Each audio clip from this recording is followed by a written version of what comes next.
Powered by Arkansas, for Arkansas. This is Inside Arkansas Live. And welcome into Inside Arkansas Live here on this beautiful day here in the great state of Arkansas. I'm your host, John Neighbors, alongside Andrew Ellis, and appreciate each and every one of you for making us a part of your afternoon. This afternoon, as it is Thursday, we are one day closer to the weekend and one day closer to Arkansas and Ole Miss, which I know we'll continue to have some discussions, especially some of the things that have developed, and even have an injury report because we know that's always important to talk about. But we'll get into that, as well as our heavy hitters presented by HD Roofing and Construction. We'll also be checking around the SEC, look at some of the SARACEN prop plays that we may really like, and of course do a vibe checking of the chat and see what everybody's up to and what they want to discuss. But Andrew, it's Thursday. How are the vibes today? The vibes are they're okay. I've reached the point of the week where I'm now nervous physically for the game on Saturday. Like the weight of it is starting to sink in a little bit. I'm still excited about the game, still looking forward to Saturday. Gonna have a blast, but I am nervous about just everything. But I'm excited, and I don't want us to ever take for granted that we have this beautiful, safe space here where we can come together, share a love about one specific thing, and feel good about the world. That's right. That's right. Because it's all about just talking Razorback football, college sports, all that good stuff. And we're here to have a good time and get away from all of the evils of the world. That is for sure. So we stuff that matters, John. Yes. College football. That's right. That's right. Let's get into what really matters. But it's great because Thursday is also one of my, I shouldn't say favorite days, but it is nice because you have like NFL football on Thursday nights. You have some college football on Thursday nights, and so it's nice to kind of feel like it's the pre-weekend celebration of football for some, not everybody, but for some. Is there anything else that happens on Thursday nights that you maybe wanted to reference? I don't know. Anything else going on tonight, John? Well, I had the PlayStation 5 controller in front of me and I was going to show it, but no. We're doing our live stream simulation of EA College Football 26 tonight at 8 p.m. So be sure to tune in and hang out. I'm not going to promote anything, but there could be some surprises in there. I'm just saying there could be some surprises. So be sure to tune in for it. Arkansas's 2-0, even though the games were a lot closer in the simulation than they actually ended up being in the real life thing, which is a good sign. So we'll see how it plays out tonight with Arkansas and Ole Miss. But yeah, 8 p.m. right here on Inside Arkansas. We're going to have that. And also, too, Dudley Dawson will be joining us again around 1:15 today as we'll catch up with him and talk a little recruiting and get into some fun stuff with him. So always good to catch up with Dudley, the host of our Inside Arkansas recruiting podcast. But Andrew, we'll talk about some of the things with this game, but having the injury report is important. I know it sounds funny because it's just like, the injury report. Well, it's the first one because it's the first SEC game for Arkansas, and it was officially put out yesterday. And some people had concerns about guys getting banged up against Arkansas State, whether it's Xavier Sori or Philip Lee or whoever. Well, the report has officially come out, and here we go. For Arkansas, out will be Monte Harrison, Ismail Cece, which we know, Antonio Jordan, and Mason Shuk, I believe. Doubtful, though, for Arkansas's Cam Settles. Questionable, though, Kavion Henderson, Markeelan Battle, Devin Bale, the punter, David Oki, Quincy Rhodes, and then probable Selman Bridges, the defensive back, and linebacker Trent Whalen. We'll get to the Ole Miss side of things, but what was your first reaction to seeing this injury report for Arkansas? So there's a lot really to react to. Nothing crazy, nothing groundbreaking, but just some things that I thought were interesting. One, Selman Bridges, we see him there. Does that lead me to believe that Selman Bridges has been banged up the last 2 weeks, which is maybe why we haven't seen him much at all? Because he was a name we heard about a lot in the offseason of like, hey, would be nice if this guy stepped up and was a starting corner. And then we just didn't see him at all. And I thought that was weird. Didn't know if maybe that was just coach's decision. But that makes sense. Quincy Rhodes, I'm not freaking out about, but I really didn't realize he was banged up. I couldn't remember. There was that last drive where I know Cam Ball went out and was kind of, not banged up, but was like breathing heavy. Xavier Sori, I think, had gotten banged up at one point and left. And then, of course, Philip Lee was a guy that people were asking about. Was Quincy Rhodes one of those people that got banged up on that drive, or was this just maybe a lingering thing? I also am wondering, John, what would the injury report have looked like last week had they done it? Would it have looked similar to this? See, that is was my question too when I first saw it. I was like, well, since this is the first one, would this could have been the exact same, of what it is? I don't know about the Devin Bale situation, but the first name I saw was Quincy Rhodes. Because I'm like, whoa. I mean, listen, we know the D line is, it's probably, I don't even think it's a probably. If you're going by the weakest unit on the entire team, it's the D line. Not saying there's not talent. It's just more about the depth. and lack thereof. And Quincy Rhodes was somebody that really did a good job against Arkansas State and had 2 sacks there. It's questionable. So it's not doubtful or out. It's still just not something you really want to see from the defensive lineman that's actually been making the most noise so far this year.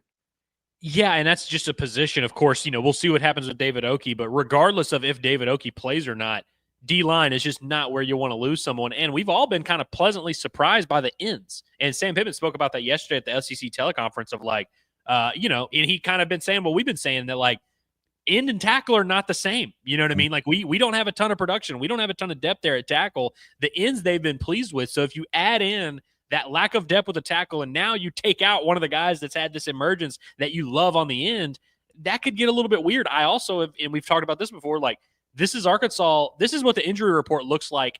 And Arkansas has not played a 4-quarter game yet. So what is this going to look like? How is this going to hold up 4 quarters on the road in the SEC? I think that condition, that health, and that depth is going to be tested here in this game. And again, there's nothing wrong with being tested.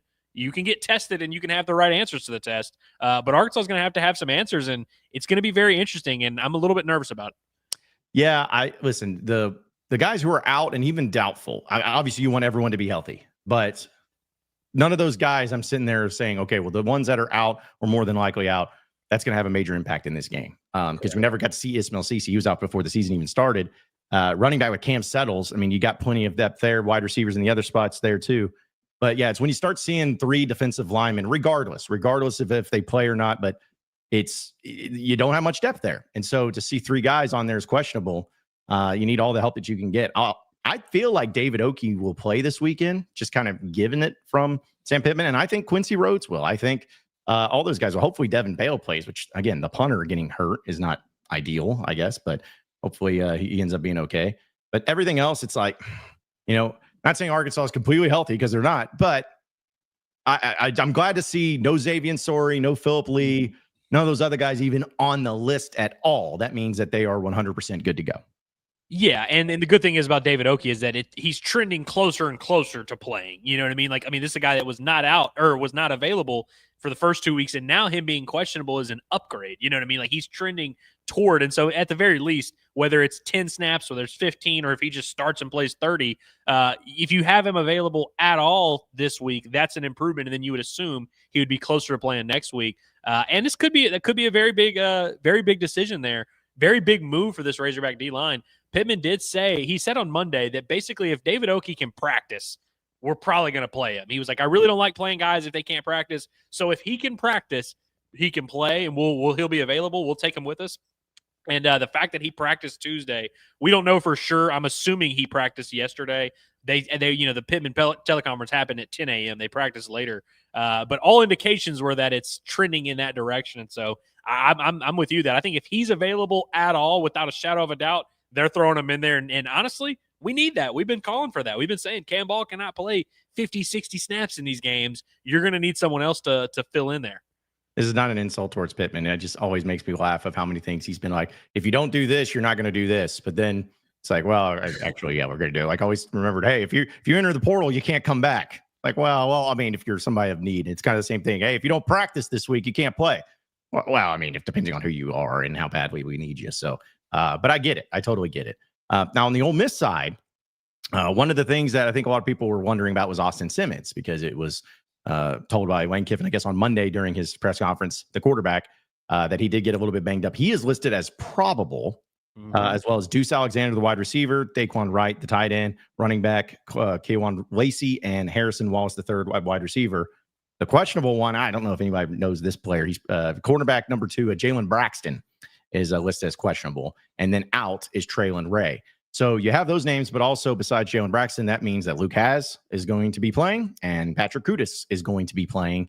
And even though Jalen Braxton's questionable, he may end up playing. But either way, if some of you who are interested about the former Hogs that are now in the Rebels, it looks like at least 2 of them are going to be playing in this game.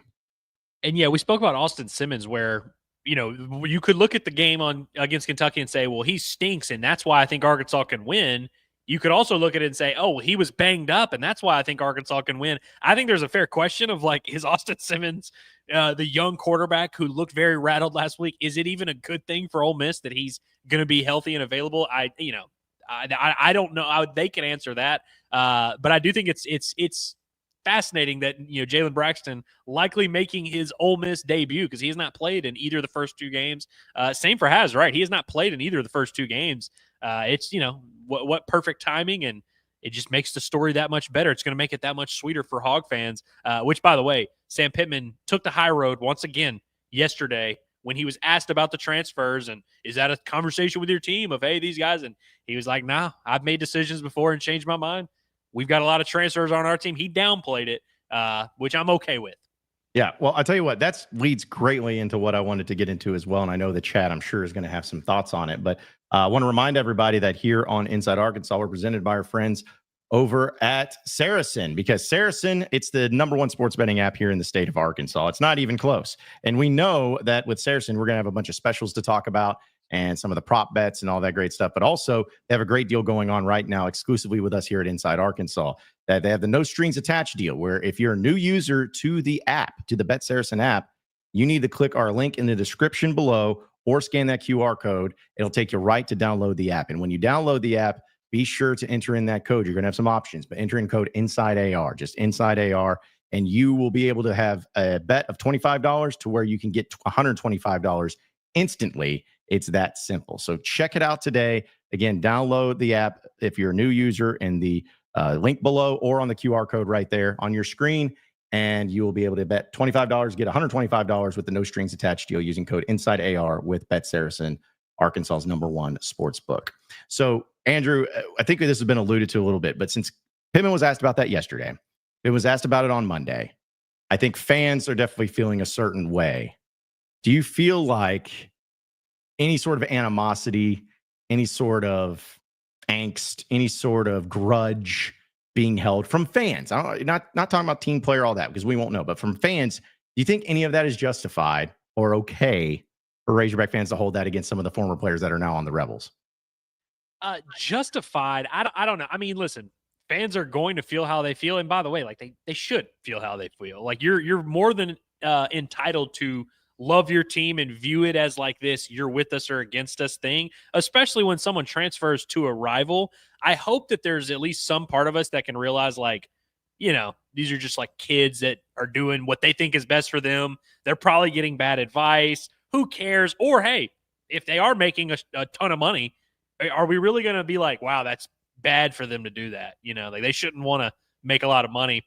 I'm not here to tell anybody how they should live their lives. I think it's fair for Arkansas fans to look at that and say, listen, you can do what you want, but when you leave my program and go play for a rival, you're now my enemy. So I'm going to root against you. I hope that Hog fans aren't like rooting for them to be injured, but I would say it's justified feeling some type of way. You use the term grudge. And so where does that line draw? Like, obviously you shouldn't be like rooting for injuries, rooting for bad things, but it's like, I think there's something to be said about having like that little extra chip on your shoulder. And whether Sam Pittman wants to say it or not, I know it's a conversation being had in that locker room between some of those guys of like, oh, hey, we get a chance to show these guys they made the wrong decision. I think Hog fans are well within their rights to feel some type of way about it, provided that you have some basic human decency and respect. I agree, because I think that if it's something in the sphere of sports that you hold against them, then yeah, absolutely. Like when, I know it's a completely different magnitude, but like when LeBron left Cleveland to go to Miami or whatever, I had no problem with Cleveland fans hating the dude. Like, just obviously don't cross the lines, don't root for injuries, don't do any of those things. But in the sphere of sports, I love that stuff because that's part of what makes sports great. We see it happen at every level, professionally, college-wise, all of that. I see nothing wrong with feeling that way, especially because not every situation is the same. There's certain quarterbacks that left, or not quarterbacks, but players that left that you may feel, well, it was probably time for them to go, whatever. I felt like a lot of Razorback fans felt that with KJ Jefferson. Hey, it was a great run, but it's time to move on. Or Devo Davis, kind of the same way. Not all fans felt that way, but there was some. But then there's some fans that may feel a certain way about, Jalen Braxton, where the fact he didn't play all last year, and like it felt some of you are like, oh, is he holding out and not playing because he wants to do it on purpose? All of those things, that to me would be something to consider. But also, it's if you're a fan, it's us against the world. It's you're either with us or against us. And if you were with us, but now you're not, I don't root for you. I don't want you to succeed. I don't want you to win. I don't want you to get hurt. I don't want anything bad to happen to you. But I also am not going to sit here and just applaud you every single time you do something good for somebody else's team that you decide to go to. 100%. John, we have a perfect litmus test right now to see if fatherhood has made Curtis Wilkerson soft. This is a prime case right here. We're about to find out in real time if he's gone soft as a father. Right now. Because how many buttons do you have on that board there? Hold on a second. Yeah, I needed a cool button for Curtis's arrival. I was hoping to time this better. It's great. Thank you, Andrew, for ruining my lead-in that I was going to set up Curtis for so well. And Andrew just sees them in the down. He just got so excited. He's like, nope, you got to bring him right now. So to be fair, you had him sitting there for like 3 minutes. I was like, true. geez, man. True. I know. It's 3 minutes he doesn't have. It's Curtis Wilkerson, ladies and gentlemen, the new father making his, I don't even call it your debut because you've been doing pod at the Palace, but at least back on Inside Arkansas Live, your debut back. Before you were just a married man. Now you're a married man with child. How are you, Curtis? How's the sleep schedule going? You doing good? Sleep schedule. Yeah. For all the people who said, say goodbye to sleep for the next few months or whatever, you were right, man. There ain't no doubt about it. But I'm doing great. Baby's doing great. Mama's doing great.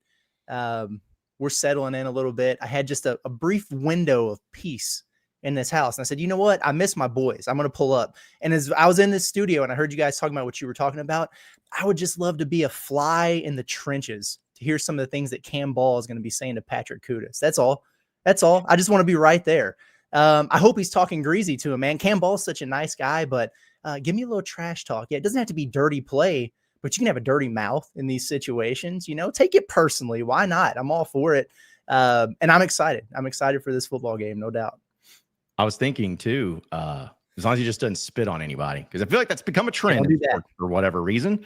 Just spitting on people. Don't do that. But as far as anything else, I actually did. Some people were mentioning I did a Locked On crossover with Stephen Willis of Locked On Ole Miss.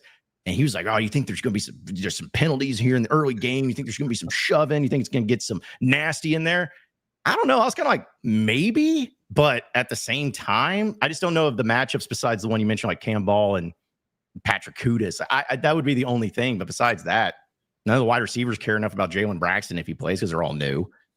Luke Has is out there. So maybe Savian Sori goes over there and just, knocks him down. I don't know. But I'm curious if there actually will be any trash talking, penalties, warnings. Hey, guys, separated. Or is it just going to be business as usual? Yeah, because it's what would the other matchups even be that would make sense? I guess some like Quincy Rhodes and Luke Has, they might be close to each other, just lined if he's got to block him or something, you could yap at him a little bit. Because I would pay to see one of last year's receivers in Braxton, but you just don't have that. What's CJ Brown going to say to him? You know what I mean? Yeah, and I also don't think that either head coach in this game is going to be pushing that narrative as they're walking out to the field. Which is usually what happens when you have games that start off like that. It's usually because the coach sat there 4 minutes ago in the locker room and was like, F these dudes. They don't know what they're talking about. They don't respect you, blah, blah, blah. I don't think Sam Pittman is going to be giving that speech. Maybe he'll make a comment throughout the week of, hey, y'all know what's at stake. I don't think Sam has to say that, and I don't think he will. I also don't think Lane Kiffin is like going to those players and being like, yeah, let's go get after them. I think they're just – everyone's going to kind of do their job and play the game. So I don't anticipate it's going to be crazy chippy, but I do hope there's some trash talk, like you said. Well, also too, if there was, I'm not promoting it, but if there was going to be trash talk or any sort of brouhaha on the Razorback side, there's only one player that to me would be responsible or at least known for that. And he's not going to be matched up against anybody in that position. It would be Fernando Carmona. That dude would probably do some stuff. Now, unless he just is a pulling guard out there and Jalen Braxton's out in the nickel or something and he has to lead block him, that would be the only time that they would have any sort of interactions there. But He would be the only player that I could see like, he's going to mix it up. He's going to set the tone pretty early.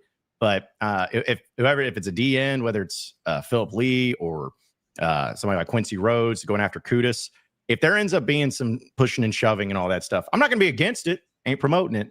Not going to be against it. Just don't do it on like third down and short when you stop them and then you get a penalty and you end up costing yourself a drive. If you're going to do it first down and 10 from the 25. Get it out of the way and move on. Don't do it in a crucial moment like that. Maybe it'll be one of those pregame warm-up type deals where the teams are out there, the music's blaring, everybody's getting loose, and sometimes you'll see like the opposing team just kind of run in front of something that the other team's got going on in warm-ups. Was it Travis Kelce? Remember he's like moving the field goal kicker's stuff, like the ball and everything. I don't remember if it was the Super Bowl or what that was. Just a little something like that, you know. Sometimes like former teammates will meet at midfield and dap it up or whatever. And then maybe you just give them a little chest bump and then go on about your business. Get everybody riled up. Well, if you guys remember, the last time you mentioned pregame before Arkansas Ole Miss, the last time that Sam Pittman spoke before Arkansas Ole Miss last year, he did that interview with the booth, and he was like, "We got the blue light special over here, and they got the Louis Vuitton bags and blah blah blah blah." I don't think he's going to be saying that garbage this week. Which, by the way, that was shameful. He's learned from those mistakes. I hope and I pray, but I don't think Sam Pittman. I hope he goes the other way, and he's like, "Listen, screw that Louis V. We're about to whip these boys' ass with Walmart." Yep. I'm hoping that it goes in with some confidence, and who knows, maybe if Arkansas ends up winning the game, you know, like last week they put out the hype video post win, and you know, Pittman talking about there's only one school here in the state of Arkansas. You know, I hope there's something to that if Arkansas ends up winning that they put out where he says something about Ole Miss, says something about them, says something about their money and stuff. Now, there's more to football than money. Something, I don't know. But I don't know if that's what you want to give a message across. But still, I'm hopeful that we'll see some passion, some fireworks, and some craziness there too. I can't wait for it. I really can't, because I think that there's some concern maybe from the Ole Miss fan base. Not that they're going to lose to Arkansas for sure, but knowing that if they do, what it'll mean. I think it'll be like some flashbacks from last year when they lost to Kentucky early. They'll be like, "Man, is Arkansas going to keep us out of the playoff? You know, if we lose this game, is it going to be that type of thing?" Mm-hmm. So I think there's a little bit of nervousness on their side about this one. Well, and I guess they faced a bigger test with Kentucky, but they've struggled, you know, like they've kind of shown some of their flaws already, and, you know, the kinks that they have to work out. Arkansas just hasn't been in that position. So I guess on the surface, it might feel like Ole Miss is a little bit more vulnerable at this stage. How do we feel about the quarterback situation? Do you guys want to see a hobbled Austin Simmons, or, you know, do we want to see because it would be a very Arkansas thing for Ole Miss's starting quarterback to be out, and then you get 300 put on you by a D2 kid and you lose the game. But I don't know. I don't know how I feel about it, because Simmons hasn't looked great. And if he's hobbling around on an ankle, then I don't know. Yeah, I feel like the backup who's a D2 transfer, and I think he was on the D2 national champions last year. By all indications, is kind of the safer, older. I hasn't played in the SEC, but is played a lot of played a lot of football, and like kind of would be their steady hand. I don't know if he's nearly as dynamic. We saw him run a little bit last week to put that game away. He looks fairly athletic. I can't imagine he's as dynamic through the air as Austin Simmons has the potential to be. And so I feel like it would lower their ceiling, but there's definitely something to be said about Austin Simmons didn't look great. So it's like, I think I even referenced that earlier in the injury report thing. Like it's definitely worthwhile. But I don't know. I think Ole Miss fans are not confident in their team right now. They're not pumping their chest. I still don't think Ole Miss fans truly think they're about to lose to Arkansas. I am a little bit nervous by how many national guys have looked at this and been like, these two teams are pretty close. Like this really, are we sure that Ole Miss is going to beat Arkansas? Too many national guys have made that realization that it kind of is throwing me off the scent. Like I feel like I don't know what to think about this matchup. It's Thursday and I've completely lost touch. Well, I can tell you to answer your question, Curtis, it doesn't matter because whatever it ends up being will be the wrong one. It'll be, if Arkansas goes up against Austin Simmons, then the story will be like, this kid threw for 300 yards, battling through an injury. What grit. Yeah, but it's just what grit that you have. And if it's the backup, it's just going to be like, oh my goodness. Lane Kiffin always makes sure his quarterbacks are ready and they're going to be just putting up. No, it doesn't matter. Like whichever is the one that ends up happening is going to be the one that's the wrong one for Arkansas. So, but personally, just me, if I had to choose, honestly, I would want Austin Simmons and I would want to go up against Tim Hobble because I think we talked about it a little bit maybe yesterday or the day before. I don't know the kid. I don't in his mind, but man, there's just no way that a new quarterback like him in his first year as a starter, who's thrown 4 interceptions, who's a little bit banged up, and people are kind of wondering about it, the Ole Miss fan base, that he's not teetering on his confidence. So I feel like if you're somebody like Arkansas that could, if you get after the quarterback, or maybe if he throws 2 early picks, he had 2 interceptions against Kentucky in the first quarter, I think, or at least the first half. If something like that happens, that could be the best thing that ever happens for Arkansas, because I think Arkansas is going to score.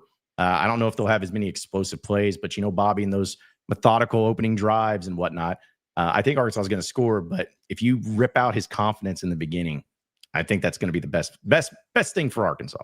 One thing I will add to this, because it is, again, I think this is like I didn't really think about it until today, but like it really is a bigger storyline in the game than I realized. The backup quarterback, to my understanding, was not there in the spring. He enrolled in the fall. So he's only been there for fall practice, which honestly is kind of like crazy that he's their number 2 because he's only been there for a few weeks. If they benched Austin Simmons and went to him, which, they could bench him due to injury, they could bench him through to throwing picks, that would be such a big red flag and such a big moment that I feel like it actually would really favor Arkansas if the backup was playing. If you're going to a guy that has only been on campus for a month, that kind of sends a bad message to your team. I feel like it would just rattle them. He would be a package specific quarterback. Like there's no way that he just got there in the fall and he's got all the nuances of that offense figured out. So it would definitely limit what they're capable of doing there. I'm going to be anxious to see with Austin Simmons, man. Isn't he like Doogie Howser? He graduated high school at 15 and he's, already damn near at a master's degree and he's 19. Like he's just, he's fast tracking to being like a neurosurgeon or something by 21. But I knew he reclassified. I guess I didn't realize he was had a PhD already. I knew he reclassified, but I thought that was just for sports purposes. I think he already graduated at 19 from college. He's already working on his master's or something. It's nuts. All right, I'm going to be a jerk because I'm going to be, but isn't it a little weird though if you're doing that, you're going to Ole Miss? Like usually when you think of those guys, you're like, oh, they're in Harvard, or Yale, an Ivy League school, because these people are just geniuses. I don't know how as impressed I will be. It's impressive. Don't get me wrong, but as impressed. And I'd say the same thing if it was at Arkansas too. So don't get all mad and say, oh, well, Arkansas's this. If you're a guy who's like, I graduated early, I'm this genius, I'm so far ahead of my years, I'm taking my schooling to Oxford to go to Ole Miss. It's like, all right, cool, so sweet, but it doesn't seem like it's as impressive. But hey, maybe if he plays quarterback really well, and I don't know what he'll be working for Elon Musk or something at the age of 20. I don't really know. But yes, I'm pretty sure I heard that story about him being like a Doogie Howser. Yeah. And even saying that he looks like Doogie Howser too. So, which, by the way, David, everybody knows who that is. Everybody knows Neil Patrick Harris. Okay. This is no secret to anyone. If you don't at any age, you're on the wrong side of history. Okay? I only know because my dad's old. my dad's almost 70, so it's like I've heard Doogie Howser. That's what made Neil Patrick Harris who he is today, which is legend. Wait for it, Dairy. Yes. I don't like that show, but I know what show you're referencing. I'm just going to be honest. You don't like that show? I don't. You do, right, Andrew? Yeah, it's a great show. I just finished rewatch. Although the ending sucks, but it's a great show. Yeah, I know I'm in the minority on that, but I'm just not a fan of it. But we'll continue to have discussion. But let's go ahead and get to your Alumni Hall question of the day, presented by our friends over at Alumni Hall, where it is the ultimate Razorback shopping experience for all of you out there that is looking for some new Razorback gear. Some of you may be making the trip to Oxford, like I will be, starting tomorrow. But you need to get some great Razorback gear before you leave. We'll head over there to 3417 North College Avenue, and you can see all the great stuff they have in stock, whether it's something like Southern Tide or Columbia or Johnny O. They got the high-end things. They got the jerseys. They got the hats, men, women, and kids, all that great stuff. And go in there and say Hogs by 20. They'll get you 20% off your purchase. We're going to be there once again the Friday before the Notre Dame game live, Inside Arkansas live there. So be sure to check it out. Be sure to stop by. It's Alumni Hall, the ultimate Razorback shopping experience. We alluded to the question a little bit in the start, Curtis, but it's pretty obvious where it's a matter of what's the biggest concern if you're a Razorback fan. Do you have against Ole Miss this weekend? Choices were the defensive line depth, the pass defense, turnovers, or other. And as of right now, defensive line depth is leading the way at 47.5%. pass defense at 37.5%, and turnovers only at 14.5%. The other is not even a 1%. So it feels like those are the least the three that Razorback fans are feeling. Do you guys agree that D-line depth is the biggest concern for Arkansas going into this game? It's probably their biggest concern just as a football team in general, not even game specific. So I see that. I agree with it. The amount of volume snaps that Cam Ball's taken is a little bit alarming. Did Blackstock even play against Arkansas State? A little bit. Regularly, not much. So he did not get a stat, but he yeah. So they're pretty limited there until Okie gets back or whatever. So I get it with that. I would, I could see pass defense winning that thing, but given the quarterback situation with Ole Miss, like I'm a little bit less concerned about that going into this game. And there's levels to this or whatever, but I thought Arkansas did a really nice job on Rucker and some of those guys for Arkansas State. So yeah, I'd probably put that at number 2. I might be a little bit higher on turnovers just because Taylor Green's awesome. He's a Heisman candidate now, whatever we want to say about it, but he was spazzing in that second quarter against Arkansas State. And so, this will be a little bit different in terms of adversity and the situations in the game and everything like that. Just, keep your cool, brother. Like let's hang on to the football and all that. And I think Arkansas will be just fine. Well, first of all, I want to apologize on Curtis's behalf to the Spaz community. We stand with you. Sorry. But no, I think there's a conversation to be had about which unit is worse, the corners or the D-line, or even just the secondary D-line. We can have that conversation, but I think that, one, the corners played pretty well last week, so I'm inclined to still go D-line despite how good the ends have been, which, again, you got to separate the ends and tackles. Like, they, at this point, are kind of a different thing. Not vastly, but they are different. The ends have had a lot of production. The tackles really haven't. Sam Pittman said as much yesterday. I think when you think about that depth, it really – and the fact that this is Arkansas's first 4-quarter game, I think that D-line depth is going to be tested for the first time. It's not that they've played poorly in these first 2 games or at all. Like, I thought the D-line actually played pretty well, but the depth hasn't been tested at all because they haven't had to play 4 quarters of football. And that's something you can get away with if you have 3 corners that you really trust. You can play 4 quarters of football. If you only have 4 or 5 D linemen that you trust, it's really hard to play 4 quarters. And so that's kind of the big difference between this week and the last 2 weeks, other than obviously just level of competition. We haven't seen, hell, we were watching Cam Ball gasping for breath in the middle of the 3rd quarter against Arkansas State. What's that going to look like when he's played 57 snaps and there's 4 minutes on the clock and Ole Miss is driving down the field? Like, that's going to be really hard. And I think that's a bigger red flag right now, although I am still a little bit concerned about the pass defense. This is a big prove-it opportunity for them. Yeah, listen, all of these things are concerns when they become concerns. It's like if the D-line depth in this game could really rear its ugly head and be the issue. The pass defense, as we've seen, could be an issue. The turnovers, because every single game and every single team that ever played football, turnovers can be costly for you. So it could be any of these things. But to me, it's just a matter of if the defensive line is getting a push and is causing problems, not in the beginning, that'd be great too. But if they're doing it in the late 3rd quarter, early 4th, then I'm going to be, all right, this is going to be okay. This is going to be fine. But I'm just worried about the longevity because I don't see Ole Miss smoking Arkansas like they did last year, just beating the brakes off them. Hopefully, that'd be miserable. But hopefully that doesn't happen. But I also don't see the other way where Arkansas is going to beat the crap out of Ole Miss. This is going to be a close game. And it's going to be about, all right, hey, Scott Starzik, this is your first time to go out there in an opposing team's field, and you got to hit your field goals, man, because that could be the difference. Same thing with, when you're in the red zone, get your touchdowns, man. Don't just settle for field goals. Get your touchdowns. If it's 1st and goal, luckily we haven't seen much of it, but if it's 1st and goal from the 6, I better not see a field goal unit have to run out there. Like, I just don't want that to happen. Do those things. But, man, it's truly, if you tell me that Taylor Green says, oh, he's going to throw 2 picks in this game, I'm like, Arkansas is going to lose. That's how I feel. I'm not saying that they couldn't recover from it, but knowing that Taylor, which we're big fans of Taylor, love Taylor, he said that 2nd quarter, I was a little bit concerned because it rattled him. There were some throws that should have been easy that he was missing. I'm glad he settled down, but yeah, he settled in a little bit, but then this is Ole Miss on the road. This is a top 20 team. This isn't Arkansas State. If you do make a mistake, you got to get over it fast, like now, because if you don't, Ole Miss is going to crush you for it.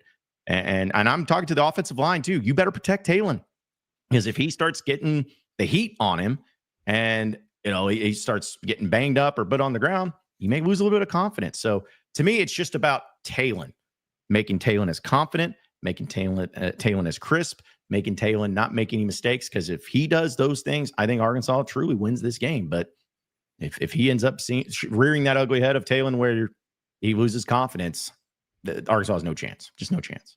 Yeah. Well, I'll leave you guys with a final thought, and then I'm going to go probably change another diaper. John, I'm glad you mentioned Scott Starzik there, because this is a real man or mouse moment for him. Is there a more uncomfortable situation than being surrounded by 60,000 cardigans and popped collars as you're trying to kick a big field goal? It's uncomfortable. Lot of frat activity over there. It gets a little bit weird. It's not going to be the most intimidating environment he's ever been in, but until he goes to College Station, it might be the most awkward. So we're going to learn a lot about that young man in this one. And appreciate you guys. Well, two things real quick, Curtis. One, I call them Vineyard Vine mannequins. That's what they're called.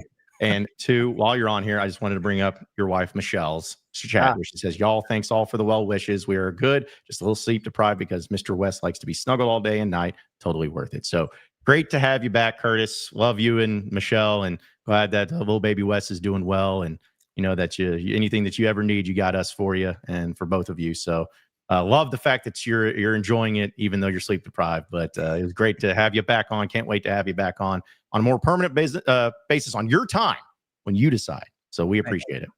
All right. Appreciate it, boys. Love you guys. If little man is in good spirits, I might pull up with him for the first quarter of the stream this evening. So TBD, very tentative. I'll let you know. We were trying to keep that a secret. Wow. But okay. I guess the cat may be out of the bag, but appreciate you, Curtis. You're the man. Go back to doing much more important things. All right, boys. Family needs you. Yes, we'll see you. Appreciate you, Curtis. Yeah, it was good to have Curtis back with us once again. And it was a nice little surprise there. So, glad that he and Michelle are doing really well. That's awesome.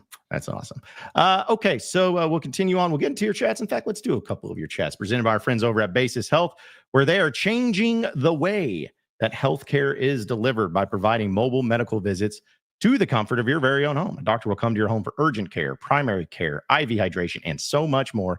It's Basis Health. They're here for you when and where you need them the most. You can learn more at basishealth.org. You can scan that QR code right there on your screen. Shout out to our guy, Dre, for being a partner with us here at Inside Arkansas. They got a new location opening up too, which we look forward to telling you more about here soon. So really appreciate them. All right. So as the rules go, if you give us a super chat, you always get first crack at it. But shout out to Kelku. Says, don't equate me to a dead horse, but need more stickers, please. So I'm assuming when I sent you your shirts, which we appreciate you ordering, which we're going to have a new inventory for those of you asking. We'll have some more. But I always put in one of our Inside Arkansas little decals, stickers into there. So I assume that's what you're referring to. If that's the case, with every order, you get a free sticker. So, if you want to do that, or if you just want to come to one of our location shows like Alumni Hall or whatever, we give some stickers out there too. So. Yeah. I honestly thought that they were referencing YouTube stickers, because I know when you do like a super chat, but I think you might be right. I really don't know. Okay. I was sitting there reading and I was like trying to figure out, I'm like, stickers. Yeah. Well, we'll go with either one, maybe both. But yes, we appreciate you, Kelkood. Appreciate your support there. Also, let's see. Yeah, vids for me. We know Luke looks like he's playing. And then Timothy's over here saying, I believe if the Hogs beat Ole Miss, the possibility of a 9-3 season, it's good to see you, Timothy, by the way. 9-3 season is very possible and in the cards. Plus, watched Locked On this morning and that guy comparing their running back with D-Mac. Yeah, that was I know what he was saying, but it was definitely, he's like, yeah, the way he runs is upright and he's number 5. I'm like, do not do that. Don't do that. So anyway. They do have a good back, but he is not no damn D-Mac for sure. Well, here's the deal too, Andrew. Let's just be honest. Like, honestly, comparisons get thrown around. There's not many running backs ever in the SEC, at least here in the modern history, that's been Darren McFadden. I'm not saying he's the best ever, but there's like him, Derrick Henry, just as far as SEC running backs, might be 2 of the best over the past 20 years in the SEC. Yeah, I think you'd have to go back to like a pretty illustrious list there of like Bo Jackson and stuff before you really got someone who's definitively on that level. I'm sure there's someone we're forgetting.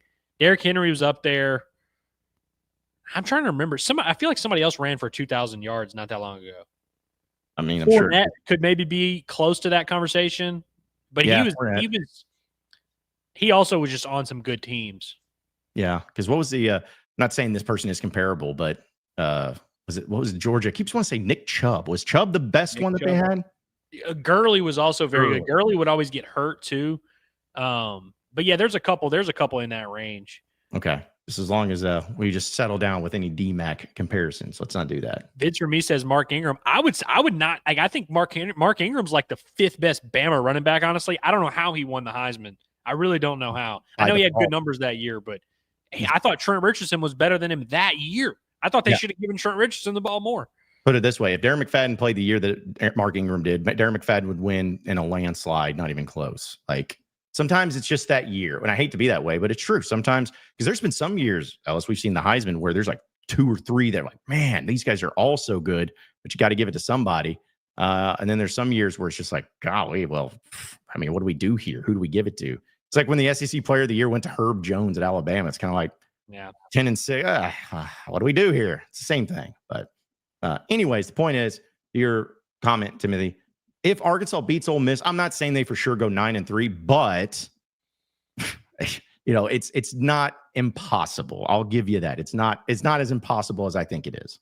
It's definitely not, especially in the case for it is, of course, just looking at some of these other teams and just being like, all right, how many of these teams definitively beat Arkansas? We kind of had that conversation yesterday, and they definitely would lose some games they're not supposed to lose, but I think that you could draw up a path at least. You can play that imagination game and it not be that crazy if Arkansas beats Ole Miss. But you also have to admit that if Arkansas loses to Ole Miss, 5-7 is also in play.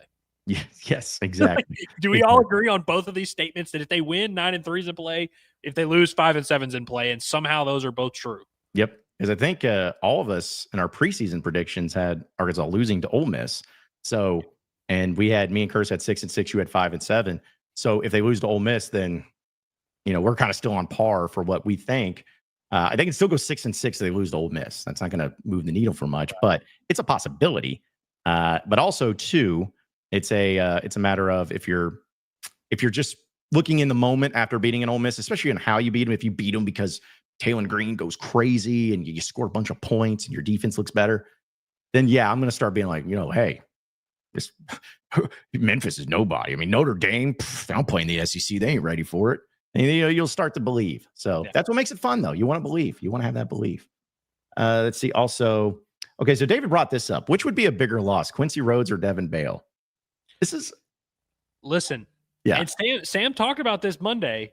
Devin Bale's the kickoff guy sometimes. Most of the time he is. He's the best kickoff guy they have. He's the punter who's, I believe he's a team captain also. Punter, and he's the holder. I don't know who the backup holder is. I hope I don't have to find out. Those are a lot of variables to bring into a game that we all agree is probably a one-possession game. You know what I mean? The reason I still will say Quincy, though, is just because of how dire that D-line depth is. Like with Devin Bale, how big of a difference is whoever the backup punter is to him? I don't know. How big is the him and kickoff?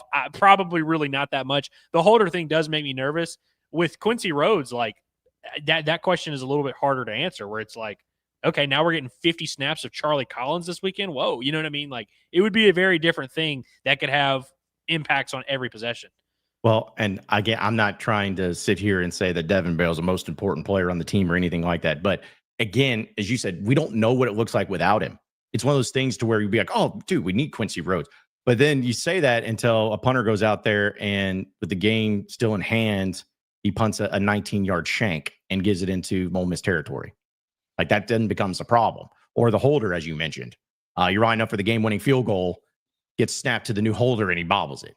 It's only a problem then because then you're like, oh, we should have Devin Bale. And then you're like, Devin Bale, he's most important. I don't want to lose either of them, but I also don't think you can just simply say Quincy Rhodes by far, no problems. This is a very fair question for sure. Yeah. Good one, David. That's a good one. Evan says, I watched Ole Miss's backup quarterback play when he was at Ferris State D2. He was very good there. Well, I mean, here's my thing. Even if you're the backup or the third string, you're not playing quarterback for Lane Kiffin at Ole Miss unless you're at least somewhat decent. What was it last year, the year before, when they had 3 transfer, or they had like Jackson Dart, then they had a transfer that was the starter at Oklahoma State, and then that LSU guy that was like the backup. Yeah, like they had a bunch. They had a bunch of, what was that? They had is it like Masoli or something like, or no, Jeremiah Masoli's a different one. What was that guy's name from Oklahoma State? He wasn't good. Was it Sanders? Yes, that sounds right.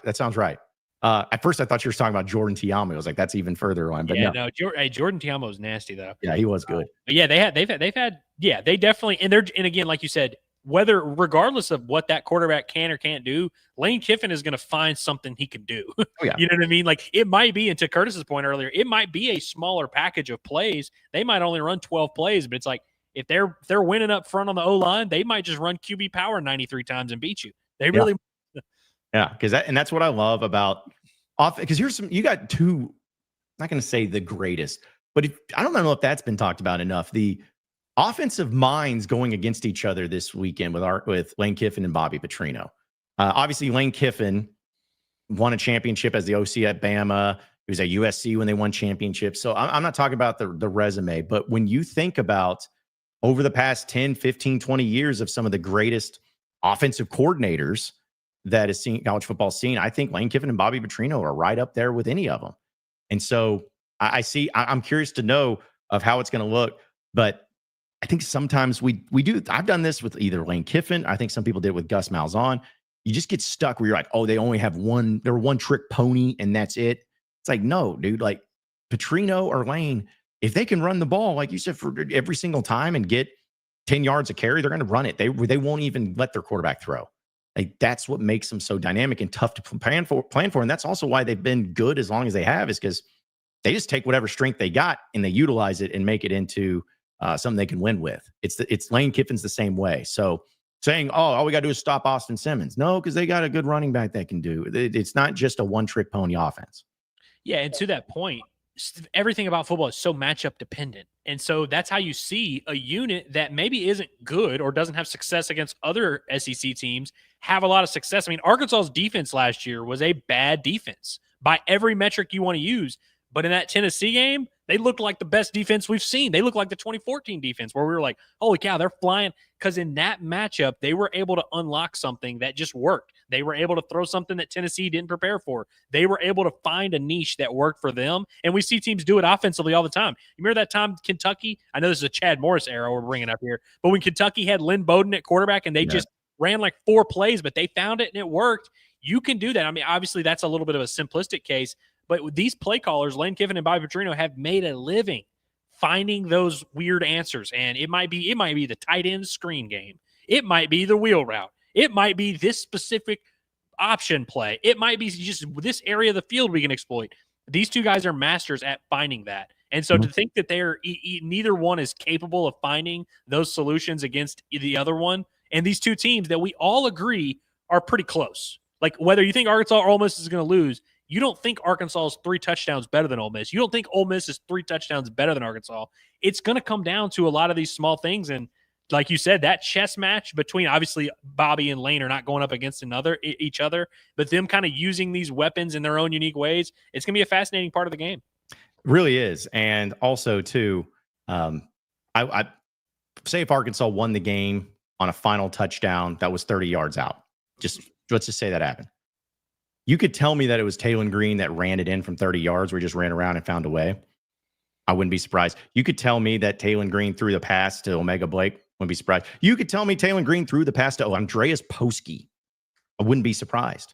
And that's what's making this so much fun for this offense so far, because I have no idea. I have no idea who's – I have a guess that, oh, yeah, Omega Blake will lead him in receptions and receiving yards, but I don't know that for sure.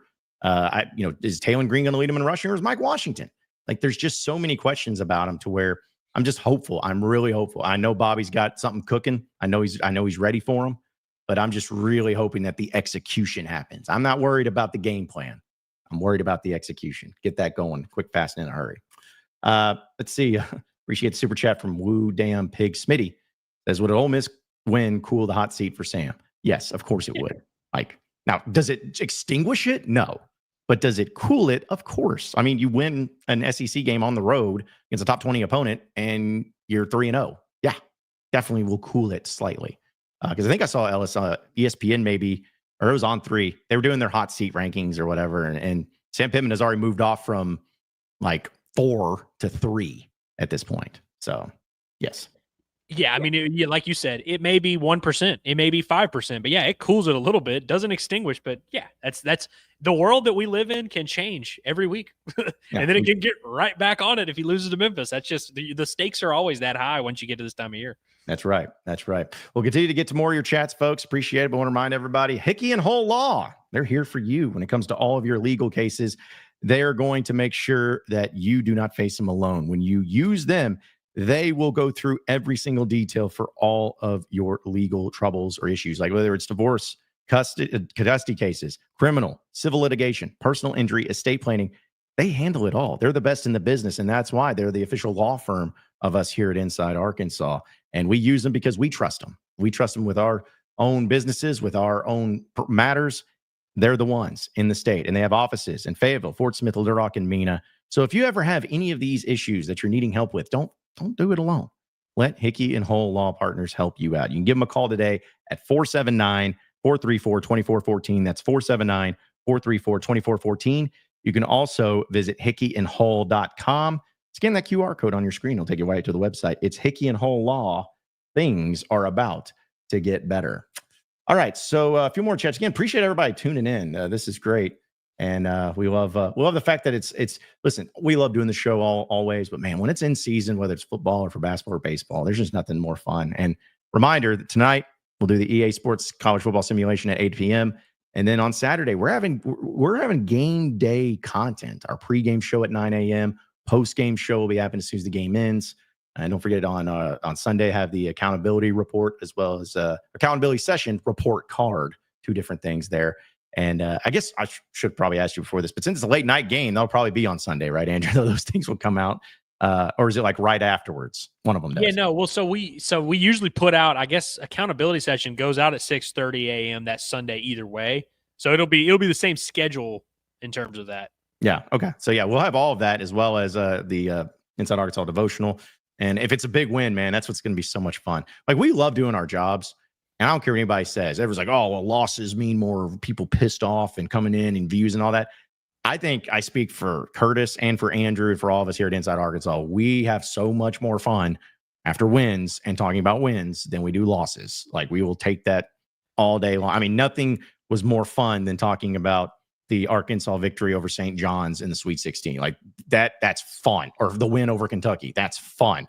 Give us that. Or the win over Tennessee. Give us that over losing in the regionals in baseball, or losing to South Carolina on the road in basketball. Like, give us that.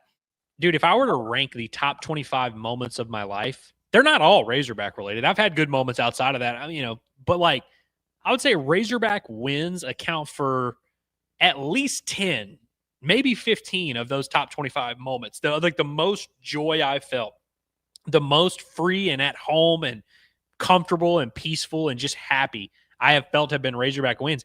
It's crazy that fans think that they have to question whether or not we won. John, you know how mad I used to get when Arkansas would lose? I remember I wouldn't even want to go to church on Sunday, John. I would be screaming and my mom would have to drag me out of bed. I did not want to face the world when Arkansas lost. I was so mad. And I didn't want to go to school because I knew my LSU buddies were going to make fun of me. I live and die so much with the Arkansas Razorbacks. It cracks me up when people truly in their heart are like, you guys don't want Arkansas to have success. It's like, brother, I would disown my father for Arkansas to have success. Yeah, dude. Like, I cry out of winning, and I cry from losses. Like, I didn't cry after the Omaha trip this past week, or the past year, but dude, that was the closest I've been in a long time. I was sick. So yes, to your point, if anybody ever accuses us of, and rooting for losses or enjoying losses, yes, we want to be successful in our business. We want people to tune in. And yes, there are a lot of people that do in losses, but that's not our preference. That's not our preference whatsoever. We like winning. It's a lot more fun. Let's see a few more chats here too. David says it's going to be a 7-3 defensive battle. Please don't. Please don't. It's not going to be for one, but please don't. It won't, but I will say, I could kind of sneaky see the under hitting in this game. I think the over-under is like 62, 63, similar to what it was last week. Mm-hmm. I could see it being under. What's crazy is I could too. I could too. I mean, what was it 2 years ago in Oxford? Yeah, 2 years ago in Oxford was It's like the weird 24-17 or something like that. 27-20. And it was weird because Arkansas's offense could not score so far that year. And that was like the most points they scored. And the defense was giving up points like crazy. And then they held Ole Miss in that great offense to their like least output, but then the offense couldn't step up. I was also the game, never forget, when they finally did the tush push for once instead of running shotgun, and it happened. But yeah. I remember that being the Ty Washington game. Ty Washington had not played all year, and I think Lucas had just broke his collarbone the game before or something like that. And then like that first drive in Oxford, Ty Washington had like 5 catches for 70 yards and a touchdown. Just make it make sense, man. But yeah, that was rough. Let's see. Woo Pig Warrior says, if Cam Ball is sucking wind in the second quarter, we are in trouble. I mean, yes, it is. I need David Oki to come in, dude. I know people probably think I'm joking. If David Oki played 12 snaps Saturday, that would drastically change the workload of the entire defensive line. Like that would be a very big. I mean, that's all you need sometimes. We see the running backs that tap out. Sometimes you just need 2 plays off. You just need 3 plays off here and there. If David Oki can play 10 to 15 snaps, complete game changer. Yes, exactly. Like you need all the help you can get. And I don't know if David Oki's going to come in there and just wreck shop and be Trey Flowers. I have no idea. But I'd rather have him in to more so spell some of the guys. Like just, again, you need bodies, you need depth, you need experience there. Heartbroken Hawk says T-Will had Nico seeing Ghost in the Tennessee game. He did, man. He did.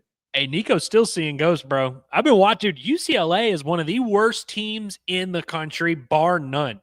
Them against Utah, they were so bad, and Utah's good. I love Utah. Dude, they looked bad against whoever the hell. Was it UNLV that beat them the other day?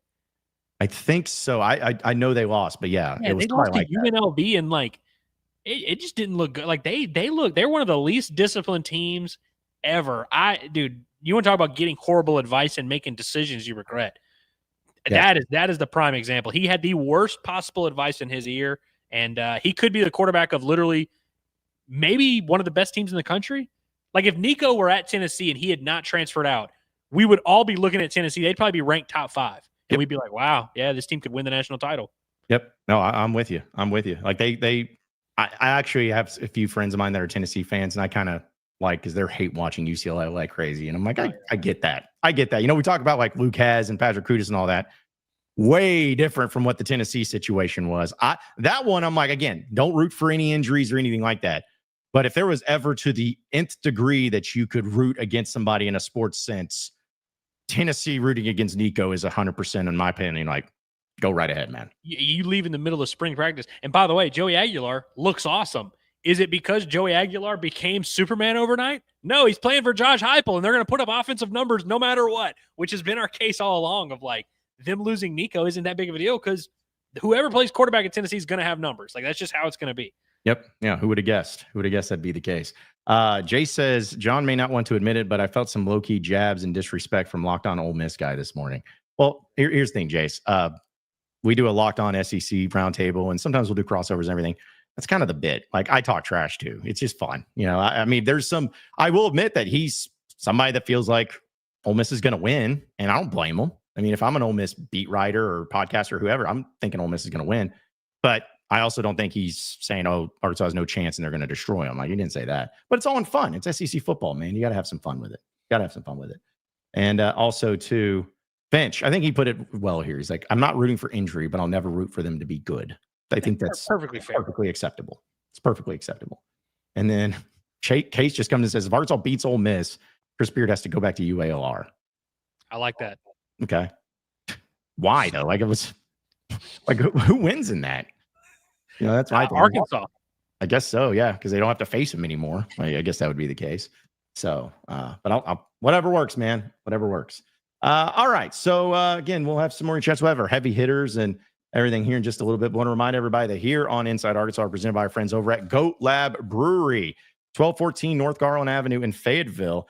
Shout out to them because today they posted that they had our picture up there on their big TVs that they're going to be having Inside Arkansas play live at their location there in Fayetteville. And each and every day, that's what they do. So if you're looking for a great place to get a lunch, and I'm talking about signature burgers, some great apps, as well as maybe you had a rough day and a rough Thursday, take a little edge off. get one of those signature Goat Lab beers that they have, like Razorback or Tusk. Like, do it at noon during the week. Guess what? You're going to see us. You're going to have Inside Arkansas live right there at Goat Lab Red in Fayetteville. So stop by again, 1214 North Garland Avenue. If you also need a great place to watch the game this weekend, they're going to be open. Great place to pregame, postgame for the Razorback home games. They're going to be open. Great spot to do it. Really close to the stadium. We appreciate them and all that they do and their support here of us here at Inside Arkansas. Again, it's Goat Lab Red, your new game day tradition. And with that being said, let's go ahead and welcome in our guy, Dudley Dawson, who is Inside Arkansas recruiting host, joining us now. And Dudley, it's good to see you once again, man. I like the Tusk Goat Lab hat. How do we get one of those? It is available at the Lowell facility. Bill hooked me up the other day. By the way, Bill just sent me a text. They are indeed watching us live right now at Goat Lab Red. Okay. Place in Fayetteville, which, as you said, has a lot of great things he's offering. Okay, so we'll behave ourselves then. If they're all watching, then we'll make sure we behave. So, but Dudley, I know you joined us on Tuesday. We've been talking to Arkansas and Ole Miss and everything on the recruiting side. But just as far as this game, the injuries, especially the former players that used to play for Arkansas that are now over there, just what do you make of the storyline behind that? I think Lane's playing a few games. Yeah, I think he knows whether Luke Haas is going to play or not, and I think he knows whether Jalen Braxton's playing or not. And I think there's probably a split on those. It sounds like to me. I look forward to seeing those guys. Those guys were good kids when they were up here. They made a decision on their own. I don't have the hatred for them that I think some of the Arkansas fans do. After the way they left it. I mean, it's a business these days, and if you want to go get higher paid things, maybe you should join Inside Arkansas. What I did, I can't really be criticizing anybody. That's true. I love that, Dudley. I want to ask you a question real quick because it's very funny just conceptually how, as sports fans, especially college sports fans, the mental gymnastics you have to do. Everyone that's on your team is the coolest guy of all time, and then when they leave, you hate them.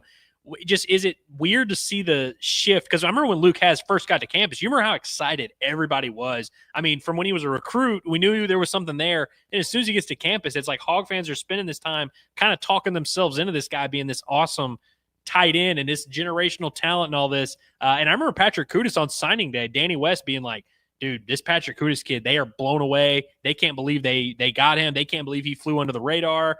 These guys that seemed like they were going to be pillars of the program and, should be entering their junior years. Just when you, as a guy that's covering the recruiting and you see all these reactions, how weird is it, that changing demographic of seeing the fans now have to convince themselves, oh, these guys are idiots and they suck and they never had any talent. It's like, doesn't it suck that we kind of live in these contexts? Yeah, they're out there calling Patrick Judas Kudus now, which – again, I said he's a good kid. Now, I do think that the way he went about exiting the program left a lot of bad feelings. Let me sit out this game so I can keep my red shirt, and I'm definitely going to be here. Then he's out the door as soon as can be. But I do think the one thing that we all as media and podcasters and fans have to keep in mind, you really like Mike Washington coming in here, didn't you? You really like Kaylin Green coming in here. You can't be upset at one and not upset the other. You got to be consistent in that. The kids now, or kids, and I should say young adults, because we get a lot of seventh-year players playing in college football now, have the opportunity to move to different places. I know that both Coach Pittman and Lane Kiffin, the Ole Miss coach, have talked about maybe not transferring every year, maybe not being pulling a TJ Finley and being there seven different schools and 7 different years and all that. Maybe just go back to sitting out a year. And you can transfer one time and you're eligible, but if you do it again, then you got to sit out a year. I'm a big fan of that. Yeah, I think most people would be too. And I'm curious about everybody's opinion, because Dudley, I know you've been doing this for a few more years than us, but a player, who would you say was the most, I don't want to say hated because that's too much of it, but just the player that left the program in any sport from Arkansas that fans had animosity towards? Which one was the one that probably stood out the most, or you felt the most? Well, trying to think of it over the years, and I would tell you, it wasn't even the guy that got into the program. It was a guy they thought was going to get into the program when Charles Ballantyne, my beloved late friend, hit a shot against North Carolina to take down #1 Michael Jordan. We let Keith Jackson into the Pine Bluff Convention Center locker room. And he's telling us, I'm coming to Arkansas. This is great. I'm going to have moments like this and all that. And I love Keith. But then he ends up going to Oklahoma. And I think when we were all talking about that, he's coming here, and then he decided to go there, which was, his right and decision and all that. But I think that's probably, he didn't ever get here, but I think that's the most heat I've ever seen from one. I could see that. Andrew, is there one that you think of, like a player that you felt? So Dorial Green Beckham. Yeah. Was a big day. Dude, I'll be honest with you. So now being an adult and kind of knowing some of the background, I remember being so butthurt about KJ Hill. I've told this story before that I had to ask to go to the bathroom when he was making his announcement because I was in school and I was like, I want to watch this. And I'm in class. I was like, oh, can I go use the bathroom real quick? I knew he was announcing at whatever time. And I was so excited. So when he flipped to Ohio State, I was really upset. And now knowing some of the background, it worked out okay for KJ Hill. I think he probably made the right decision, but that was a heated one for sure. I'm trying to think. Well, because what's funny is Malik Monk is probably big one. Yeah. I feel like that's definitely talk about kids that maybe you felt confident in, because I'm kind of the point I was bringing up is not trying to say every situation's the same, but it's like you just don't really have many of like the baseball players that left Arkansas because I mean you're at Arkansas, you're playing for Dave Van Horn, it's not like you feel gut wrenched because they went on to a better program, because then you're like, okay, yeah, have fun, buddy. Well, most of them that left were waived. Right. Yeah, exactly. Yeah. Or processed. Is that what Musk called it? Yeah. Processed. Yeah. There's cut down examples of guys that went on to have success, but none of them were guys that Arkansas was like dying to keep. Like Jackson Rutledge is an example. He went to Sanjak, and he was a huge recruit coming out, ends up going to Sanjak, getting drafted like 24th overall. And so you could look at that and be like, oh, they let him go. But like, he basically was demanding to be the Friday night starter. And Dave was like, no, I'm not going to meet that demand. And so he's like, all right, I'm out. Like, that's fine. Mason DeVille didn't play as a freshman. And by the way, didn't get like a raw deal. There were 3 older guys that played. I think that's something that Dave doesn't get enough credit for, is that he's dealing with all these same circumstances that everyone else is. And I know baseball is a little bit different. You're not seeing $5 million deals going around, but the fact that he's been able to keep so many guys, I think that's a huge testament to the way that he handles business and the way that he runs that program. I like this from Camo Hog. He's just Joey Volchko may end up on this list. That's a big one. That's a big one, like a big recruiting one. But I don't know if that really is up there with like the Dorial Green Beckhams and like the big ones where we were like really stunned. I got one for you. I had a story ready to go on a pitcher who's fairly good in the major league right now. His name's Paul Skeens. I had a story ready to go because he was coming here. Yeah. And he went on the LSU visit and he was not. The power of Livy Dunn. Yeah, that's a way bigger one than Joe. And Volchko is good. Like, he'll end up being good, but like that's a way bigger what if to me of like, oh man, I can't. If Doze didn't seal the deal, then I don't know what we can seal the deal with. If a guy goes to Doze and says no, then he just wasn't meant to be a Hog. Yeah, and because he was also one of the ones where it's not hindsight looking back on. It's like, no, everyone knew if you got Paul Skeens, you were basically going to be in the World Series, like guaranteed. And there were a couple of first rounders that would have been your 1 and 2. That would have been pretty good. Hagen Smith and Paul Skeens. I think you might have won a lot, maybe it all. Yeah. Hell, they might have made Paul Skeens be the damn catcher. I remember that being a conversation at the time because he was a 2-way guy at Air Force, and people were like, because that Arkansas ended up with Parker Rowland. There were a lot of people that were like, we can get this guy to be the catcher and the Friday night starter. I'm like, let's maybe not do that. But yeah, it was crazy. Arkansas they might have let him do both, honestly, and it would have been pretty crazy. Yeah, I mean, it's also one of those things you make you think, okay, well, if they had that, does Hunter Holland come in? Who they miss out on? But still, yeah, that might be the best example of just like the missing out on one for baseball. But hey, listen, there's sometimes Arkansas's benefited too. They've gotten some players here and there that they thought they weren't going to get, and they ended up getting, and worked out totally the same. But nobody remembers those. They always remember the bad ones. The only way you can really piss me off, and it's happened over the course of 40 years in recruiting, is if you tell me, hey man, I'm committing to Arkansas, come to my signing deal, and I drive to Jackson, Mississippi, or I drive to Memphis, and then you choose somebody else. Don't expect me to like you the rest of my life. That's fair. I think that's a fair thing. Yeah. If you lie to Dudley's face and tell him to drive somewhere to do something and you don't do it, just tell me you're still undecided. We'll be fine. I'll drive down there. Everything will be good, but just don't lie to my face. Yeah. Especially because, I never had to have to do big J journalist stuff like you two, but having stories prepared and working on that stuff and then it not it not being able to hit publish or whatever. I get like being prepared, but when it's like, oh, this is happening, oh, that would burn my biscuits. I'd be so pissed. Dude, I think Curtis, I don't know if he's told the story publicly. I'm sure he won't mind me just sharing what he told me. So Anthony Black, the day he committed to Arkansas, had already filmed stuff with 24/7, the national team, had filmed a thing of, I'm committing to Gonzaga. Here's why. Here's my thoughts on Mark Few. And they did a whole thing. And he had to text that guy that morning. That kind of reminded me, you talking about that, Dudley. He had to text the 24/7 national team and be like, hey, actually, scrap it. I'm going to Arkansas. And they're just like, what the hell? Oh, man. See, yeah. Speaking of that, in this game we got coming up this weekend, Jalen Braxton, everybody knows he went from here to Ole Miss, but they didn't know that in between he went and visited Texas A&M, committed to them. After he commits, he's sitting in a room with them and decides, I like Ole Miss better. So he excuses himself, goes out of the room, calls Ole Miss, Pete Golding, one of their defensive coaches. Can I still come down there? Yes. And so suddenly he went back in and flipped from Texas A&M to Ole Miss. So he had a way station there on his way to Ole Miss. Oh my goodness. Dude, I love these stories. Like, what was it? The Tommy Tuberville, like, left for another job while he was on a recruiting visit in some kid's house, like eating dinner. He's just like, I'm taking the job going to, I guess, was it Cincinnati, going to Texas Tech? Yeah. Just crazy recruiting stories there. All right. We'll get to more chats, but also we got to get into our heavy hitters here on the show. So let's go ahead and do that. Presented by our friends over at HD Roofing and Construction. We know storms are going to hit unexpectedly here in the state of Arkansas. It's going to happen more often than not. Well, it's one thing when they hit and your roof is good to go, but it's another thing if they hit and you're not prepared. You had no idea, because how often do you look at your roof, right? It should always be good to go. Well, that's why you have HD Roofing, because they're going to give you a free inspection. They're going to let you know for sure if your roof is ready to have those storms hit and your home and your possessions be protected. So give them a call today and have them come check your roof before the storms really start hitting here in Arkansas. You can call them at 501-428-0429. That's 501-428-0429. You can also check out their website at hdarkansas.com. hdarkansas.com. You can scan that QR code also on your screen. We appreciate them being a part of the heavy hitters, but we know a lot of our audience uses HD Roofing and Construction. We appreciate that as well, and I know they do too. It's HD Roofing Construction for your heavy hitters. All right.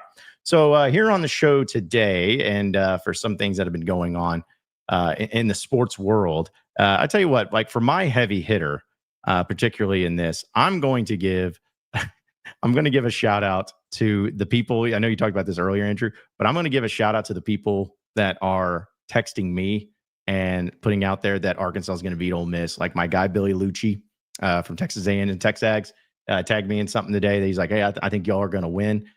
It's Michael Bratton of that SEC podcast texted me, said, hey, man, I think y'all are going to win. All these things. And the only reason that they're my heavy hitters is because they never do that, because they never usually pick Arkansas to win. And it's nice when you have your media friends or people from other schools that start giving you a little bit of attention, because you feel like Arkansas, no one's talking about Arkansas. Like no one gets that. But if it's a game like this and you feel like there's some confidence there, you're like, all right, cool. I got some people that feel like they got my back. And I feel like hey, if we win, you guys are going to be cool. You guys are going to be excited for me. I like that, as if I'm taking it very selfishly, which I am. So I'm liking the fact that there's at least some talk behind this game. I know, was it Tennessee and Georgia's happening this weekend? You got what's the other, Florida LSU, which may not as big of a game as what it once was, but still Florida beat LSU last year. So, there's some love there, but I still think that the Arkansas Ole Miss game is always underrated. It's underappreciated. I think potentially could be the best game of the weekend in the SEC. And so I'm just glad that there are some people out there that still look at this game as having value, interest, and could be highly entertaining, especially if Arkansas wins. So that's who I'm going to go with my heavy hitter. I respect that, John, because I've been noticing the same. There's like a growing buzz about the Razorbacks beating Ole Miss. Like I think a lot of national guys are looking at this on paper, seeing some deficiencies with Ole Miss, maybe seeing, hey, maybe they didn't look great against Kentucky. Oh, their quarterback threw 2 picks. Maybe there's a question mark there. They're also seeing the Taylor Green numbers, and they're starting to kind of talk themselves in. And as they talk themselves in, they put out these videos. They tag you. The only thing that I will push back on a little bit is, because I've had this happen to me a lot, where I have buddies that text me and say, hey, I'm betting on the Razorbacks today, man. Hey, I'm with you. And I'm like, all right, cool. And then the Hogs lose, and they text me, and they're like, dude, F Arkansas. You guys suck. I'm just like, I didn't tell you to bet on them. Like, you just did that and then happened to, pretended you were an ally. So don't mistake it, John. If Arkansas loses, these same people will be pestering the pig, and we'll be talking down on the pig, and we'll be shaming us. And so don't get it twisted. Got it. The way I always tell people, and I hate to talk betting with them, but I always tell them I would bet your house on it, but I wouldn't bet mine. That's my, yeah. Make that however you feel it. Yeah, that's fair. That's fair. So Andrew, who you got? Okay, so Dudley, I don't know if you know this, but John, you know this because I talk about it all the time. I'm an avid movie goer. I enjoy the miracle that is cinema. I like going to the theater and watching it on the big screen. I feel like there's a difference between big screen and TV, and so I try to get out as many times as I can.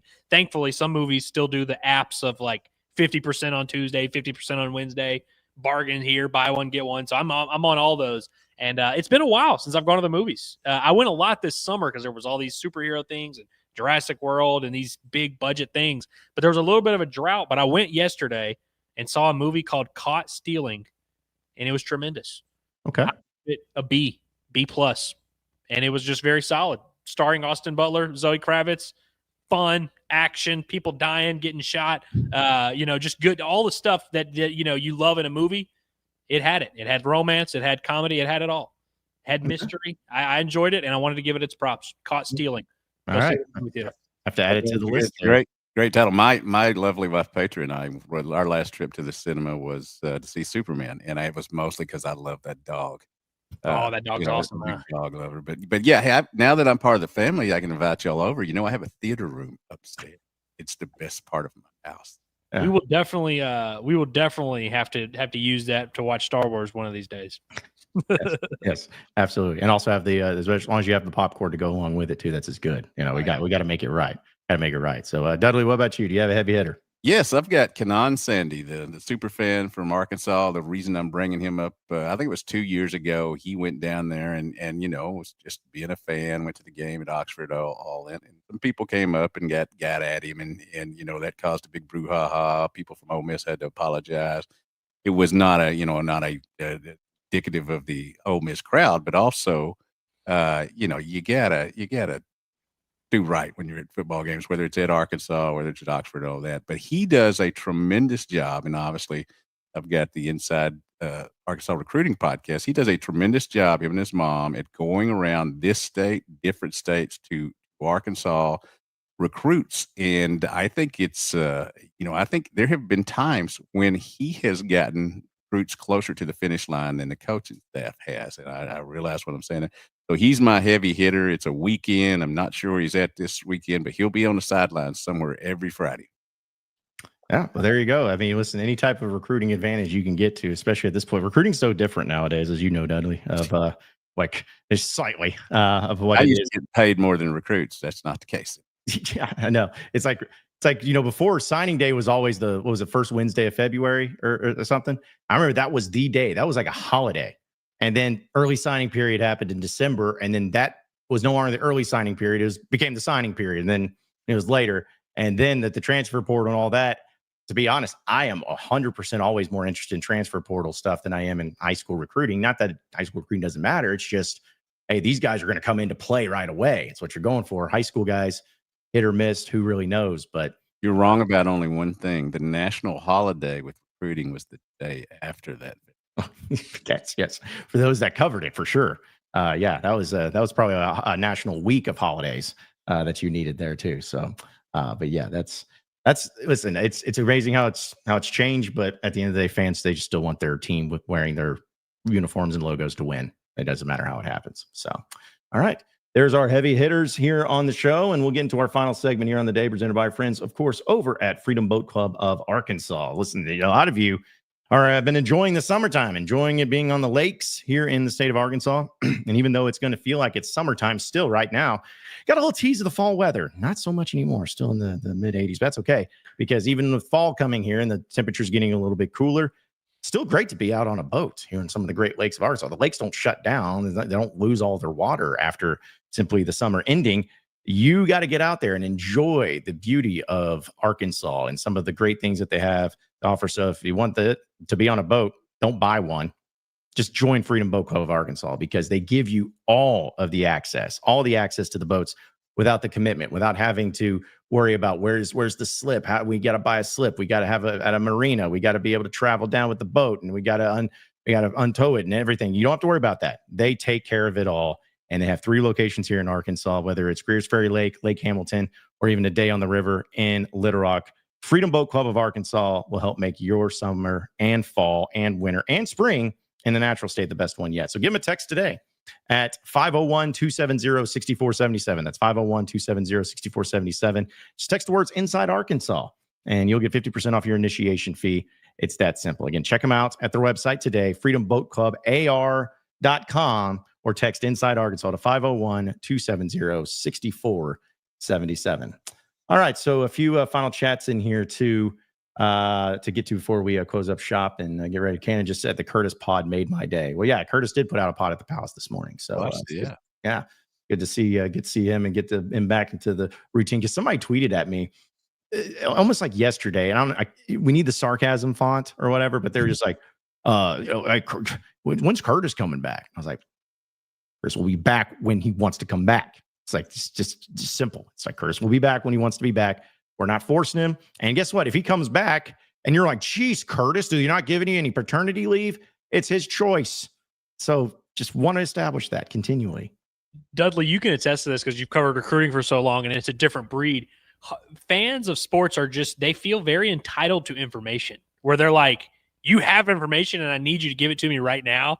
And it's like, sometimes, things are just up in the air. Sometimes you just don't know. Sometimes things just play out, like Curtis is going to enjoy some time with his son, God forbid. And we'll just kind of play it by ear in terms of what he does content wise. And then we'll ease into it how we can. But it's like, no, wait, and I need you to tell me right now. Yeah, these first few days are very important too. And it's, not only in the child development, but in the marriage, because you've got to be there to help out. I mean, he's done all the heavy lifting now. So yeah, that's right. Well, and I'll speak for Curtis, because I know Curtis and I know he'd appreciate it. It is nice though to know that people are asking, because that means people listen and they appreciate it and they want you back. So it is nice, but also shut up and let him have some time. Yeah, I'm not taking his spot, everybody. I'm just a utility infielder here to help out. I love the person yesterday that was like, y'all fire Curtis and hire Dudley? It's like, Yep, sure did. Just willy-nilly, just like, all right, Curtis, we're tired of your nonsense, having babies and whatnot. We're going to bring in Dudley to replace you. Like, nope, that is not the case. We're all one big happy family here at Inside Arkansas. We're all helping each other out. We step up when somebody's out. We all step up and help each other. That's what it's about. Tamara, it's good to hear from Tamara. She says, got my tickets to the Arkansas versus Memphis State. I read that at first, Memphis St. Jude exhibition game, because they used to be Memphis State. I thought you were going State to me. Still is. I thought you were doing throwback, but St. Jude. But I like that. She says, super excited for the game. Got great seats, eighth row. Heck yeah, that is going to be fun. I know we're talking football and it's football season, but and you'll play Memphis in football next Saturday. But as far as basketball goes, it's good to have, even if it's an exhibition game, it's good to have Arkansas and Memphis playing each other on the court, especially there in Memphis once again. And let's be honest, Arkansas has always wanted to do that. Memphis has been the one who, didn't want to do it, because they had a run there in the 90s where Coach Richardson just went and got a bunch of folks. Yeah, I feel like that was the major problem there. And also, real quick side story. I remember being at the event. It was in Little Rock at CCLR, the country club, where Muss spoke before the Little Rock basketball game of like 2022 or 2023. And he's got this microphone, and somebody asks, hey, y'all going to play Memphis again? And he literally gets on there and is like, every time we've called over there, I guess they have the area codes of Northwest Arkansas blocked off because we never get a response to any time we call over there. I was like, oh, so I guess it's on them too. But then, who knows what actually transpired in those conversations. But still, I always thought about that. I was like, yeah, well, at least they're trying. At least they're trying to get it done. Let's see. Also, John Sullivan says, with John being a Jets fan, we've got to hope TG don't start seeing ghosts out there like Darnold. Thank you, John Sullivan. I appreciate it. Yeah. At first, I thought he was going to say we don't want him to do well because that means Jets are going to have the first overall pick and they're going to draft Taylor Green. I thought that was where that was going to go. But Darnold started. He didn't see the ghost last year, did he? Nope. He did not. The ghost must have disappeared. He must have exorcised the demons. He got rid of them. Anorexia or whatever it is that Aaron Rodgers took. Maybe he got out of that. Yeah, that was he took some of that stuff. That'll bring those ghosts back real quick. I was gonna say, John, what's your favorite Sam Darnold moment? Is it the seeing ghosts where he got caught being one of the first people I can remember of the mic'd up era to get caught admitting to being like panicked a little bit? Because everyone, when they get mic'd up, they're like, I'm a dog.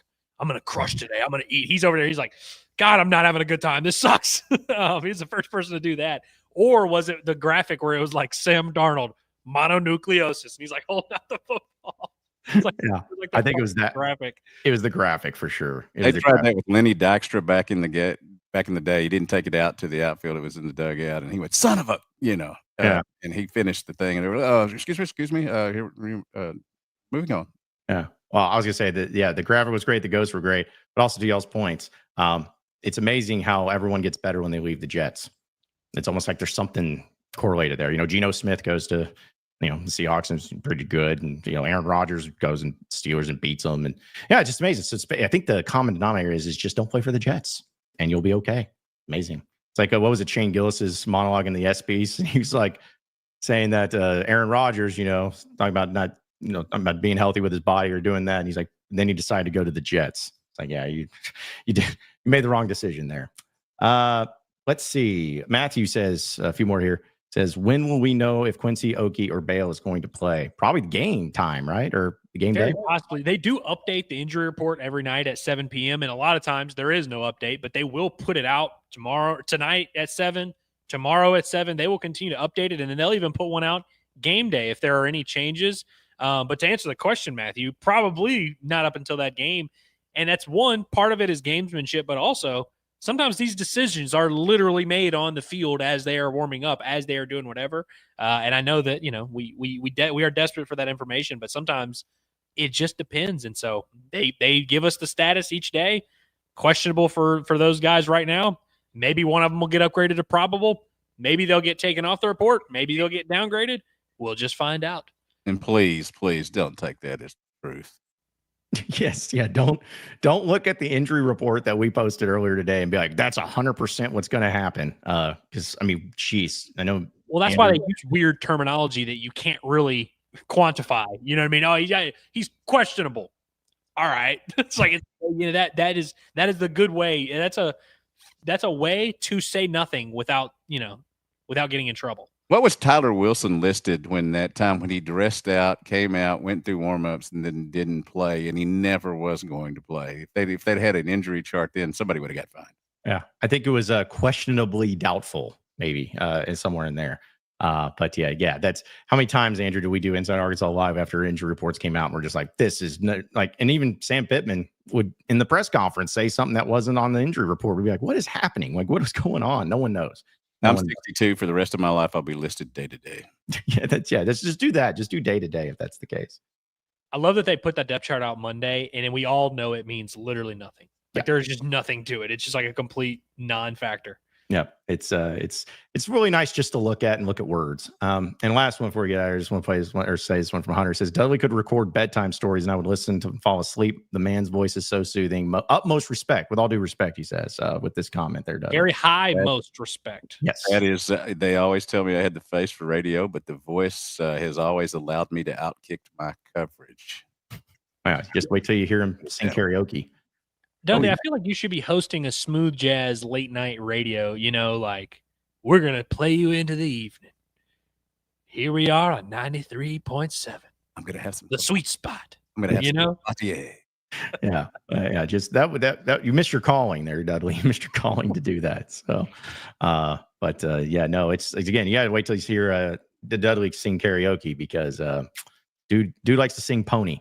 It's not what you're thinking. I always give the shout out to anybody in here like Merle Haggard. I said I do too, but I'm not about to sing that. Yes, exactly right. Shout out to my man Humpty Dance, and all that. So. From the window to the wall, I could go on forever. Oh yeah. That's why we got you on here, man. That's why we got you on here. So, hey, listen, that'll do it for us. Dudley, any final thoughts before we roll out of here for the day? Well, looking forward to having Yancey Porter, one of the recruiting writers from Ole Miss, on my radio show that'll come on my podcast that'll come up tomorrow morning. There's a lot of things that have gone on over the years in Ole Miss and Arkansas recruiting, and him and I have been around forever. So we're going to rehash some of that and see what the difference is these days, because one's getting a lot of great recruits and one's middling. Yeah, well, so be sure to tune in for that tomorrow morning. Dudley, are you going to ask Yancey about his latest stringer? You remember that whole thing? Yes. You're gonna hash that out on the podcast. That was a whole. John, do you remember that? I don't. I don't remember the full story, but I do remember something. I don't want to tell it because I don't want to tell it incorrectly, but I remember it being a whole controversy. But basically make sure the dude, whoever you're recruiting, whoever you're reporting on recruiting, the key in any situation is have it recorded. Make it. Yeah. That was the that was the key thing there. That you recruiting, you can really get yourself in trouble if you don't do it. Yeah. Well, I don't have any final thoughts, John, other than happy to be alive. Happy that everyone tuned in today. Appreciate everybody, and hope you continue to enjoy us here in this safe space where we talk ball and we love each other, and good things happen, and the Hogs never disappoint us.